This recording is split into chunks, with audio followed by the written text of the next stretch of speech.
అందుకే చూపించాల్సిన పరిస్థితి వస్తుంది కాబట్టి వెంటనే దీన్ని రద్దు చేయమని చెప్పేసి అని జిల్లా సమగ్ర తర్వాత ఎక్స్రే పెట్టాడు.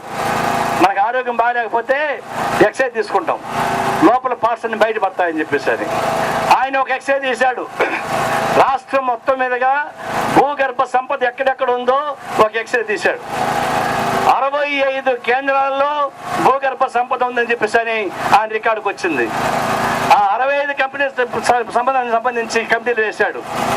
ఆ కమిటీ రిపోర్ట్ తెప్పించుకున్నాడు, తలా ఒకటి ఇచ్చేశాడు. అందులో కొన్ని బయటపడ్డాయి, ఇంకా వాళ్ళ ఆపరేషన్ మొదలు పెట్టలే. వంతారదైతే ఆ రిపోర్ట్ ఏం చెప్పిందంటే గిరిజన ప్రాంతానికి ఆనుకునే ఆ భూమి ఉంది కాబట్టి ఆడ మైన్స్ చేయడానికి వీల్లేదని చెప్పేసి ఒక రిపోర్ట్ ఇచ్చారు. ఆ రిపోర్ట్ పక్కన పెట్టి ఇంకో కమిటీ వేసి అనుకూలంగా ఇంకో రిపోర్ట్ తెప్పిస్తాం, 1 నెల తర్వాత దీన్ని ఇవ్వచ్చు అని చెప్పేసి అన్నాడు.